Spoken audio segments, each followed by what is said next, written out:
Bom, eu sou José Luiz de Souza. Eu moro aqui em Vila Rica desde 1979. Conheço a história da cidade porque eu vi ela acontecendo desde o começo. Não foi bem do começo, que quando eu cheguei já estava começando a Vila Rica. Mas estava bem no começo ainda. E dali para cá eu presenciei a história dessa cidade. Quando aqui cheguei, havia só o loteamento principal, o setor norte e o setor sul. E era muito poucos lotes ocupados. A maioria do povo que chegava vinha trazendo material de uma barraca. A maioria do povo morou em barraca. Pouquíssimos vieram antes fazer a casa para depois trazer a mudança. E aí, quando cheguei, logo em seguida eu fui trabalhar para a colonizadora, que era a colonizadora que fundou a cidade. E eu era o eletricista da firma. Eu dava assistência tanto na eletricidade de corrente contínua, a eletricidade automotiva, e também a eletricidade de modo geral, conserto de gerador, esse tipo de coisa. A primeira rede de alta tensão que teve na cidade foi eu que fiz. Ela saía da serraria da colonizadora, que era do outro lado da BR, e vinha para a Rua dos Pioneiros. Antes a energia era baixa tensão e chegava aí de forma que mal iluminava. Mal acendia as lâmpadas. Aí quando cheguei, aí eu fiz a alta tensão, aí ficou boa a energia. E daí para cá eu tenho observado o desenvolvimento dessa cidade. Toda a história, ela tem uma parte de omissão e outra de distorção. A da Vila Rica não é diferente. A cidade era para ser hoje, no mínimo, umas 4 vezes o tamanho que ela era, que ela é, aliás,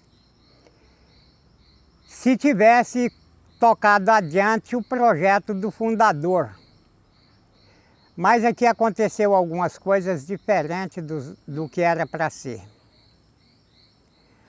Uma das coisas que aconteceu, essa cidade aqui, você pode prestar atenção, que nessa cidade aqui não tem uma estaca com o nome do fundador do lugar. Ele foi perseguido de uma certa forma, que o primeiro palanque montado na cidade foi para falar mal do fundador. Você já imaginou eu ir lá para sua casa, fazer uma festa lá na sua casa, chegar lá ignorando a sua presença e falando mal de você na sua frente? Foi o que aconteceu na Vila Rica com o primeiro palanque instalado no local.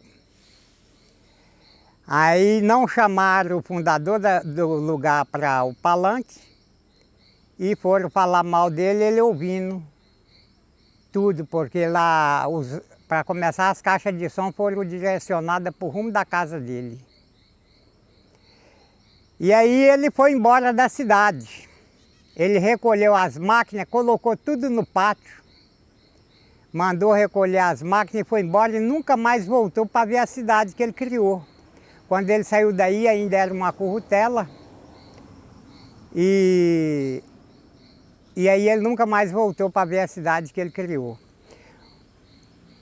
Eu não sei o motivo de tanta coisa, de tanta implicação. Ele era uma pessoa muito boa, um mineiro daqueles à moda antiga, sistemático, mas era um homem correto e trabalhava certinho.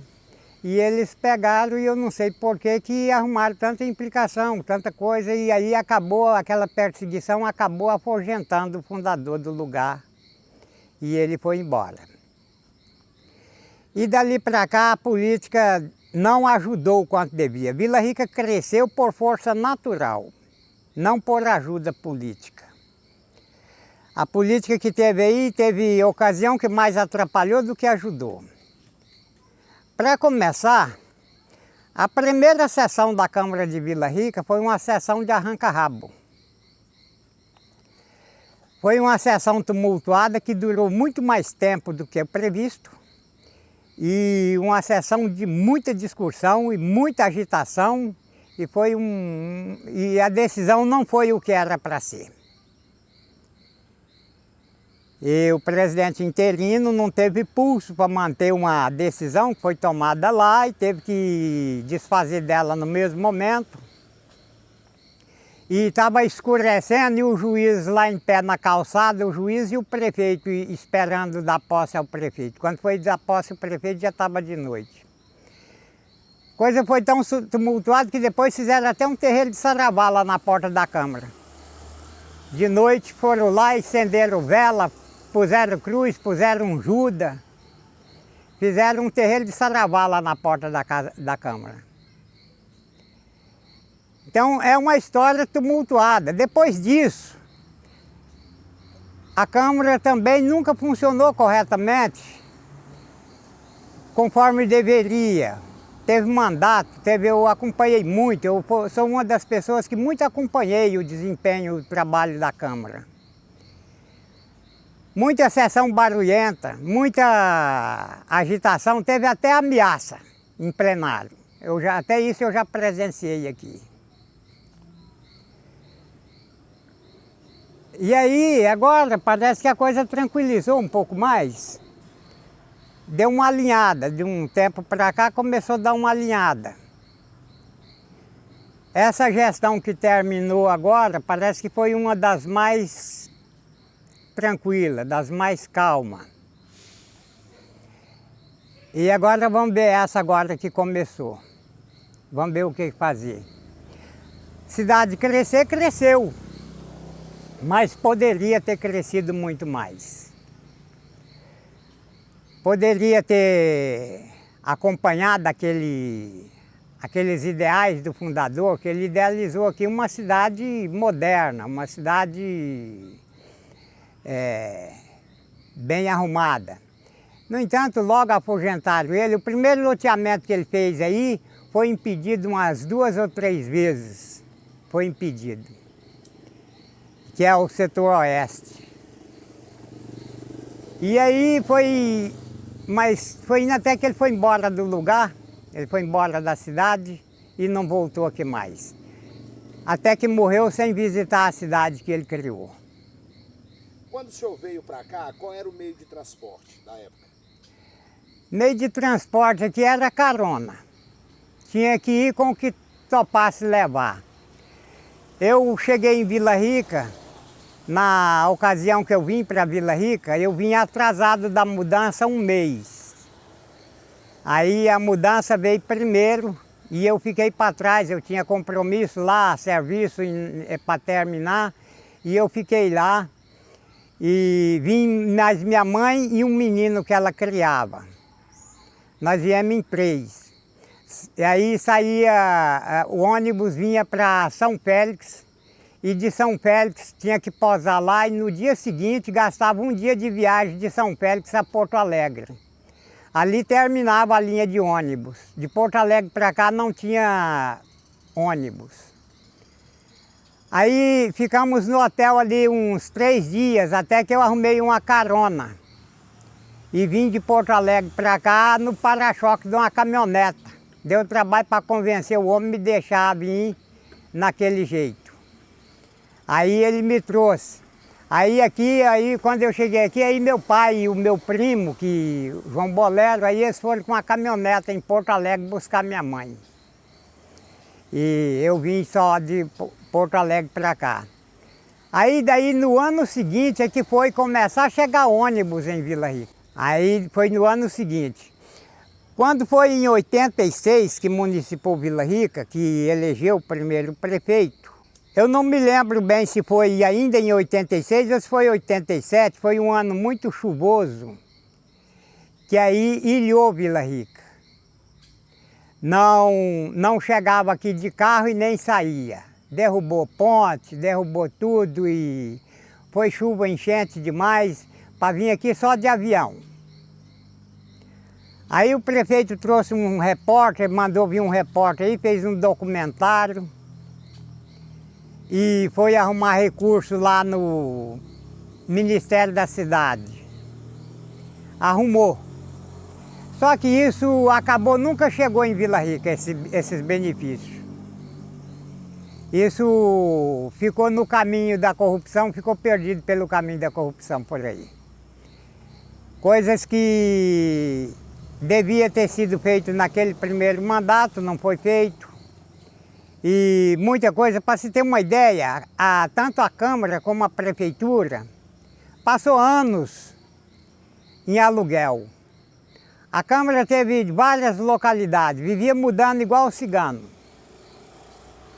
Até que, enfim, quando foi um ano, aí construíram o prédio próprio.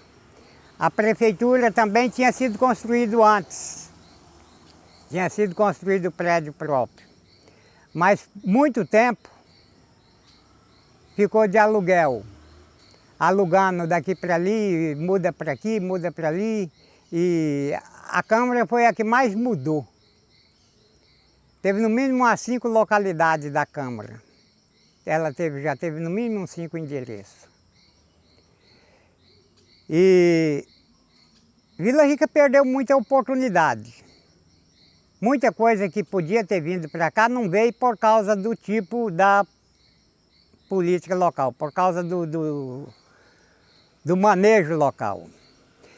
Uma coisa que teve aqui em Vila Rica, que eu apelei com isso, foi em 2005 eu protestei o governador Blairo Maggi.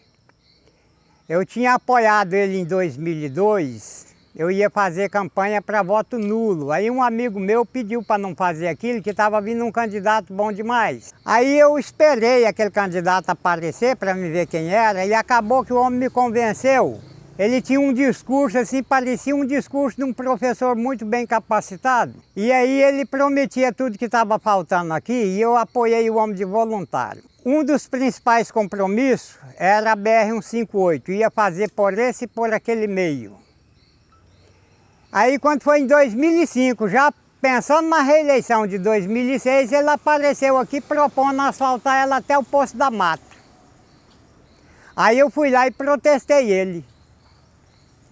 Aí o vereador ficou tudo zangado comigo, e teve um que falou para mim, falou, você acabou com a cidade. Eu falei que acaba com a cidade é vocês. Deveria cobrar as coisas, não cobra e ainda coloca o povo de pé no sol quente para aplaudir discurso mentiroso. Vocês que acabam com a cidade. E aí então eu prometi naquela ocasião que eu não engolia mais discurso sobre a rodovia. Essa rodovia, 4 anos antes de eu conhecer a mãe dos meus filhos, eu já estava batendo palma para essa rodovia. E aí eu vejo meus netos crescendo e a rodovia está aí até hoje. Antes de eu chegar, tinha ocorrido um fato, ela tinha sido planejada e a trajetória dela não passava por Vila Rica. Ela desviava ali, ela passava pelo Xingu e passava no Santa Cruz. E aí então houve um evento e mudou. Houve uma reunião, veio ministro do governo, veio e fizeram uma reunião aqui em Vila Rica e ia mudar a trajetória dela para passar por aqui. Quando eu cheguei, ela já era considerada uma BR, mas na verdade ela era apenas uma estrada, coisa pouco mais do que um trieiro, dentro da mata, passando por Pinguela, passando dentro de Corgo. Para se ter uma ideia, daqui para Santana, tinha um trecho que ela foi aberto depois que cheguei. Esse trecho aqui saindo ali do entroncamento da IP para diante, tinha umas estradas de morador que já tinha comprado as terras para ali, estava morando lá, já existia a fazenda, estava começando a fazenda, aquela fazenda lá para cá do Poço Fiscal. Ali então, aquela fazenda lá já estava começando. O gerente lá era o Nelson Barbosa. E dali para diante era um trieiro aberto, uma picada cheia de atoleiro, cheia de estiva para poder passar. E aí depois que veio uma construtora e fez a estrada. E era só um trieiro mesmo. E aí eu presenciei muito discurso sobre essa rodovia e até hoje eles acontecem por aí. E a rodovia ainda tem um pedaço sem asfaltar e asfalto que já foi feito, já teve lugar aí que já foi reformado mais de 2, 3 vezes. E tem asfalto precisando de reformar e pedaço ainda sem fazer até hoje. De forma que o lugar poderia ter desenvolvido muito mais, poderia ter crescido muito mais e não cresceu por falta de serviço público, por causa do tipo da política tocada no lugar. Caso contrário, aqui hoje era um lugar muito mais grande, um lugar com muito mais renda. Muitas indústrias teriam vindo para cá e não veio exatamente por causa das dificuldades do lugar. Aí, e algum que veio, como teve o frigorífico aí, funcionou um tempo, e aí depois fechou. E de certa forma eu vejo Vila Rica numa situação de melhora. Eu vejo ela melhorando com a força dela, e agora eu vejo de uma certa forma uma organização política mais dedicada e mais zelosa. Às vezes não mais dedicada, mais zelosa um pouco com a cidade. E isso, de certa forma, isso ajuda. Uma coisa que acabou, que a gente não vê mais, é aquela fofoca política que tinha antes. Aí aquela brigaiada, aquele fuxico político, aquilo acabou e aí agora parece que a coisa tende a alinhar.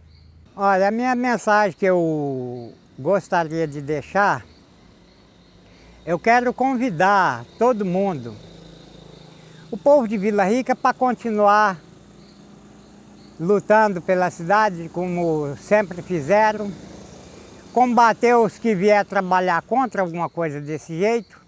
E Vila Rica é um lugar muito bom, um lugar de oportunidade. E muita gente já veio para aqui e teve suas oportunidades. E muita gente está tendo. Vila Rica é sim um lugar de oportunidade.